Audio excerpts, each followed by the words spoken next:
I'm confident that we're in a shul where people here know the minhag of Yom Yerushalayim, whatever that is. And do you say halal? I was just commenting to someone, rather than getting to what I don't do, let's talk about what I do. Yeah. I've lived over 20 years with Moshe Nefesh almost in Yerushalayim. You know, how I got there, miracles and miracles based on my lifestyle from secular London, and how I managed to own property there and live there for so many years and still have a connection. I'm going to go Bez Hashem Yom Chamishi, Yom Mishiki to Yerushalayim, and tonight is Yom Yerushalayim, so hallelujah, praise the Lord for giving us Yerushalayim, Ira Kodesh. Menachem Dov, we just learned halachas in the Uman IP. We were learning how you have to mechaven libo, Shmona Esrei, to Eretz Yisrael, and then the next halacha is to Yerushalayim. And that's part of the process of getting close to the Beis Hamikdash, and to the Kodesh Kodoshim, and we need Yerushalayim. It's the holiest city in the world. We need to be mechazik in the Kedushas Yerushalayim, and it comes out on Chesed Sheba Malchus, tonight's Svir. It comes out that we're Mamlech Hashem, like we just finished off learning in the previous Torah, in everything. We're in all the Amay Aretz, Ki Hashem Elokim Ein Od, and we learned in Torah Lamed Gimel the importance of bringing out the Elokus B'chol Davar in everything. In Yerushalayim, even its essence, Yerushalayim, complete Yerushalayim. Yerushalayim, that was how it got its names.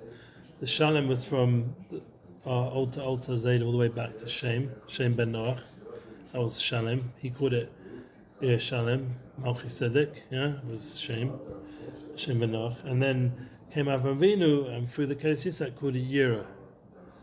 He called it Yerushalayim. The Yira of Yerushalayim came from the Kedushas YITZCHAK, because he had Yiras Hashem. Even though he was the Ish Chesed, but we see the Hamtaka is that he would have to come to the level of YITZCHAK Avinu, of Yira, and that's the Shalem. The Shalem, the Yira, the awareness of Hashem should be Shalem. The awesomeness of Hashem should be complete. So hopefully that's what we're doing and learning. Likutei Moharan and Torah Lamed Dalet, I think, would be a good place to go. That's interesting. Let me ask a question before Yeah, we start sure. about tomorrow. Yes. Are either of you going to the Unfortunately, I'm probably not bus going to trip go. thing? I'd love to go to Rav Kook, but There's a Rav Kook shul, is that what it is? Yeah, there's a shul that Rav Kook is right next to his house in Yerushalayim, right by Ben Yehuda. yeah. And It's Rochov Rav Kook, no? it's not Rav Kook. It's near enough. He and I've been there before. It's a beautiful shul. Okay. I found it sometimes crowded. It's Small, tight, yeah? So It's you have to get your little makom, and although apparently it's for our chavra only. Anyway, I don't know. Okay. Special. Yeah. I have this list that in your list, whoever goes should be Mezachas. Yeah, that we should keep learning the Torahs of Rav Kook and bring alive what his legacy is. That's the Ikar, and Reb Shalayah Baruch Hashem is bringing Am Yisrael closer to the Torahs of Rav Kook. Torah Eretz Yisrael. It says, "Vatem tiyareh li mamleches kohanim." Yeah, this is the Lashon of Rabbeinu himself, Chusaleinu. That Hashem will be to you a mamleches kohanim. Yeah, that we're going to become a nation of priests, v'goy kodesh, a holy nation. Yeah, whenever I call my kid, you're acting like such a goy, and then I don't leave it like that. I say kodesh. Where's that in? Yeah, not to call him for goy. Keep him as a goy kodesh. Don't be such a goy kodesh. Yeah, and these are the things that Hashem will talk to Bnei Yisrael. So this is Kabalat HaTorah, and I was thinking when I opened up on this, I was like, wait a minute. Kabalat HaTorah, you think it would be like the biggest, we're a nation of priests, and we're a holy nation, and all this. And then what does Rebbe Nachman say? It shows you this, the Sefer Rishayim, he's helping us on the lowest levels. Ksiv, Herpa Shavar Libi. He begins the Torah with, it's another pasuk, it's a pasuk from Mizmor, apparently, from David Elimelech, that the Yisurim that David Elimelech went through, that he was sovel misad all his enemies. This Shavra Libi broke his heart. Kerpas all like the bushas, all the embarrassment, bizyonis. Yeah, if anyone's a fan of Biederman, he's been talking about it recently. The Koach of Bizyonis. You saw that? No. He brought Reb I know Shlomo Rebbe Nachman is a fan of Bizayon. Yeah. You dance when you go. Nachman's a fan of who? Of Bizayon, of being embarrassed. ashamed. Like when he was yeah. traveling to If I Israel. started tagging your beard and like, I don't know, doing weird stuff to you, and you'd be Yeah. like, Reb Nachman would be dancing, be like, thank you for shaming me. Yeah. He brought Reb Shlomo Zvil. We mentioned his Yatzah yesterday. Yisod B'Yisod. Today's Yisod Malchus, and so Malchus Yisod, and tomorrow's already Chesed Malchus. So the idea that Reb Shlomo Zvil said that when he would daven Shema Esrei and at the Koisan, and people would come for brachas, for panasa, for Yeshuas, what would they get? Bizyonis. Shaming. You know how many times it happened to me also? You get bizyonis. You're davening for Yeshuas and you suddenly get a lot of situations of shame. What is it? He said that was the tefillah of his miskabel. That's what Shlomo said. That's the best thing you could get. That's the way the tzaddikim look at it. They understand that having bizyonis, having things that shame you, is the best thing a soul can get. It literally is matzoi from mavis. He says, it saves you from death. It's the biggest kapara. It gives you the biggest koach of bracha, and Yeshuas can come from those bizyonis. You know, I could tell you some bizyonis that I've gone through publicly. I'm not going to get into all of them. Like what? Just get into one. You want an example? I don't know. I don't want to shame the rabbi. I mean, he doesn't care. So he told me himself he doesn't care. So one time I was videoing Rev Manis Friedman, a long time ago, talking about in the old days with video cameras. And I had 10 minutes each, and that's all I had on YouTube I could put up. So I had to break up the whole thing. So I didn't think about the order. You know, I was busy working for a company, and in my spare time I was uploading all these videos. Yeah. So I uploaded all the Manis Friedman Shira that I had discussed here in a yeshiva, 10 minutes increments. And a guy called Fuller Mashiach, I don't know who he is. Yeah? Back in the day, he was a very controversial blogger. Fuller Messiah, I don't know. Okay, yeah. Old days. We're talking about old days. I thought he was an atheist. I don't know what he was, but he. Fallen Messiah. No. This blogger, he's a bad. His thing was to prove the tzaddikim wrong. Yeah, something like that. He took. I don't know much about it. I never will look at these guys. Baruch Hashem. I stay away. He was popular back in the day. I had friends who I had a friend as a psychologist. There's a blogger who used to love all this stuff. Even though this guy's a Breslover. He bring down these charlatans. My friend's a psychologist and a Breslover. Mamash, he's most of Nefesh. Even when he worked for Aish and worked for this organization, he was always given Rishus to go to Uman every year, no matter what. It doesn't matter who he was contracted with. He had it like almost in his contract, Uman. He was a real Breslover, and he showed me his mokum, his this. But he loved all these blogs as well. He loved to deal with this stuff. So he used to help me to do it, because I hated all this stuff. I never looked at it.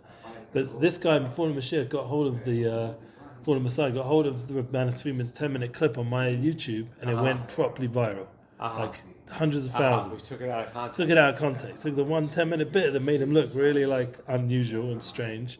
Because he was like, basically, if you want to hear what he said, he was saying... Manis Friedman look bad. Yeah, but it also made me look bad because I posted it, and it was my name on the video. So it was actually Midnight Rabbi, which was my stage name back then. Yeah, so it went viral, and I started getting all these phone calls from America. I didn't have any social media phone then. I had like an old school mobile phone. I was getting all these calls from the Friedman family, like from Zalman Friedman, all the guys phoning me up. Eli, we love you, yeah, and the rabbi loves you, but you got to get rid of these videos, yeah, like now, like delete them, yeah, or give me your access to your account. So I said, because I don't really have internet in the house, and I'm not going back to work for a day or two, so I don't know what to do. I just upload them and let them do their thing. It was back in the old days, the beginning of YouTube, when you can have a 10-minute limit. So they went into my account, I gave them a password, I didn't care, and they started deleting my videos. In the meanwhile, he'd copied them and put them elsewhere, yeah? So they were already were gone already, so it was too late. But nevertheless, so I felt bad, so I contacted Rebbe Nachman, and I said, I have to ask Mechila, because he had a big program coming up, and people apparently were cancelling, Hefset Moment, all this kind of stuff. So he said to me, I don't care. He said, you think I'm not going to do what? He's like the most popular YouTube rabbi in the world now. Yeah, so it obviously didn't affect him badly. Yeah, he said, "Asay tov, asay tov, asay tov." He said, He gave an apology online. It was like the opposite of apology. He basically just made his point stronger, in my opinion. Yeah, He did. Yeah. He was not Mavata, even in the out of context point, because he still thought it was Amos. Anyway. Is this the one that was? Remember, there was some big controversy with him. It was to do with people that were abused. He said it's just no nafkamina than ala michya. That was the kind of lashon he said. No, forgetting to make ala michya on cake. Is the same as In Alpi Shulchan Aruch, if you get molested, it's no nafkamina. I understand emotionally and therapeutically and all that stuff. Between missing Someone who gets abused, they've done nothing wrong. It's not their fault. They were used by someone That's else. right. So how is that? But what's the comparison to Alamikya? To forgetting to say Alamikya? That's how he, in the world of spirituality, in the world of Moyach, of Chabad, you know, a very ruchnius way of looking at the world, not getting into the emotions and everyone. Yeah, just that's right. At a very high level, that it has no enough community that you forget a bracha, so you go abused. That's how, I mean, it's the most, it was like shocking. I mean, the fact people even talked about abuse in that time, 10, 20 years ago, whatever it was, 15 years ago, no one was talking about it then.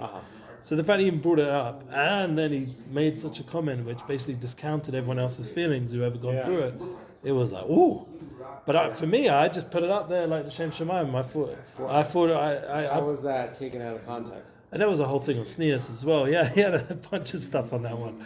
Yeah. Anyway, the fallen Mashiach or Messiah, what it was saying that he's, you know, discounting everyone's feelings and trauma and, you know, he's just purely like looking at it in a non-emotional way and la la la. But you know, in the end, the man of Sriman's Matzliach and that guy, you didn't even heard of him. So no, he's gone, the blogger's gone. Rabbi Yossi Mizrahi. Yeah. He's different to that. He has a time also.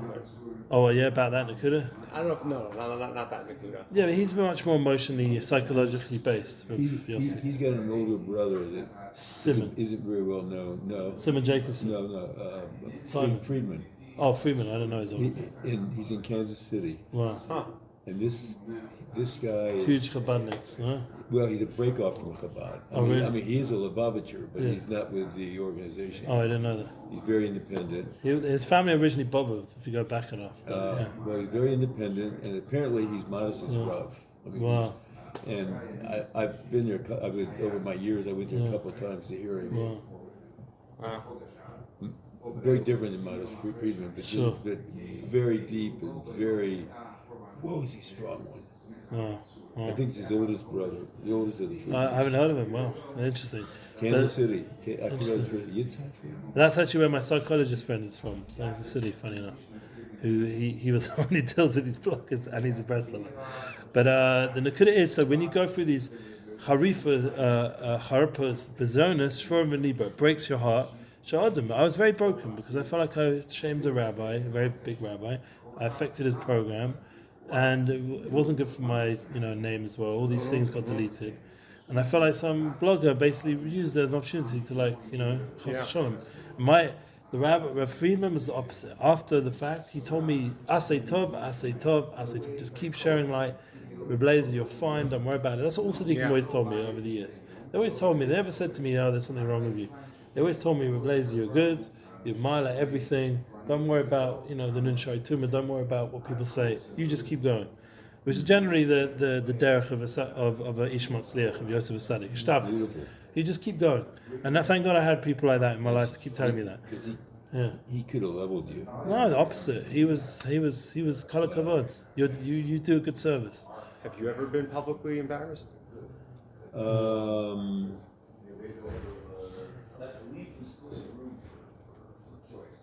gotta think about it. Okay. I mean, I could go on. I could tell many, but I don't want to chasson bring. Reb Nachman was strong enough to not get pulled down by that one. But I've got a lot. There's plenty of, I had a point where the Eidach Haredis Rabbonim wanted to put me in Cherem for doing a certain kind of event. You Google Midnight Rabbi and the Unity of Bands concert. They didn't want me to put that on. I had over 10 bands. Every yeshiva seminary came to it. And the Rabbonim, the establishment, were against it. It was very complicated. That was a really hard time. Yeah, I didn't even go to the event, even though I paid for it and put it on, sponsored it, ran it. I paid some Mizrahi guy. You had to hide it. Oh my gosh, it was a really hard night. And it was a big hatzlacha. I was able to build it now. I'd probably be in a different place right now. The Rabbonim, they pushed me down. Shut it down. Do you understand why they shut it down? It was old school Ashkafis. It wasn't like Reb Shalayah talks about. It was the old guard. not the Or Chadosh that we looking for nowadays, a new light. The old guard from where? I'm not going to say where they were. Okay. Like I guess the Yerushalayim area, but Yeah, was it Kanoim mixed and seating? even big Rabbanim, huh? Was the Taina in mixed seating? I mean, I just got a Nechama the other day. I heard another Rav speak now, this week. He was asked a question, and he went to one of those Rabbanim who was the most famous of the Rabbanim who went against me at that time. And this Rav was even in my chuppah, so I felt very betrayed by him. But I didn't. Once again, I still had love to him, and I went to his Levi when he passed away, and only speak good about him. I'm not going to say his name. Anyway, so this nowadays postic Rav, popular Rav, spoke about this Rav, and he said publicly that I don't agree with him. Sorry, I don't agree. I had a meeting with him about a certain Indian, and I don't agree with him. It's more complicated than the way he wants to make life.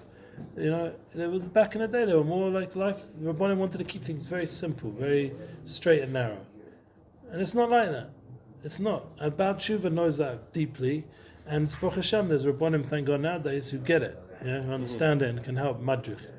So when you're going through this bizyonis and shvuras libo, I mean, he spoke in front of me, in front of the whole yeshiva, against me. He called me achis veirish or something, and I was his talmid. I don't understand what was going on. Yeah, I mean, I could go on and That's on. hurtful. I've never. It didn't hurtful. push me off the derech b'chlal. I just went stronger back into Yiddishkeit. And I carried on. I didn't turn up at the events to be moded a little bit for the sake of Koved Chachomim. I took a loss. But tikkun who? And what's the tikkun? Ayidei Mekashetz Libo Nekudat Halev Libo Beis Hazos. This is the most deep thing. Says Rebbe Nachman. The tikkun of this, all these bizyonos, is what? To join ourselves, our heart, to the Nekudat Halev Libo Beis Hazos. There's a Nekudah in our heart. Nekudat Halev is one of the deepest concepts in Chassidus. And Rebbe Nachman is probably the most clear about it. And in fact, Rebbe Nachman Bulman, who's one of my Rebbeim, Mashkiach, he was in the Nekudas Halev. Nachman is, if you look at the pasuk in Nachman, it's like a neb, the bochen libo. It goes deep into the heart and searches out. That's the pasuk for Nachman in the Shemona Esrei. Nachman's able to get you to that point of Nekudas Halev, the point of your heart, and all these shvir, all these bizyonis, all this shaming brings you to that Nekudas Halev. And through that you mevatel all the shame that you went through and the breaking of the heart by getting more deeper into. So really the point is, and this is similar to the previous Torah before, that the more there's a cover up, the more pain there is, the more breaking of vessels there is, the more shvuras halev there is, you actually come to a deeper connection to Hashem. You actually come to reveal the Einam Muvali, reveal the Nekudas Halev, the point of your heart which is connected deeply to Hashem, more deeper. And then everything would have just flowed easy and these things wouldn't have happened. So really it brings out much a deeper connection. And Meaning it seems like he gets it from David HaMelech. David who HaMelech. says- It's all David HaMelech. It Yeah. says, hey, All these people against me. Shavra Libi, like my heart is broken. I can't serve you, Hashem. Yeah. I have a broken heart, but I guess he's trying to say We're gonna start Marv by saying it'll help you cook the sin out of your heart. line by Yeah. line. You get deeper connection. And then there's nothing regular about Marv tonight. As far as the seder of the tefillah, it's the seder after the two people. What numbers? Kuf Chaf Bet. 122. 122 and 132. 122, 130. Thank you. The Shir Malas, yeah? Yeah. Kol hakavod. Happy Yom Yerushalayim. The place of the heart, Yerushalayim. Yerushalayim, Yerushalayim. Yerushalayim, Yerushalayim. Libi, Libi.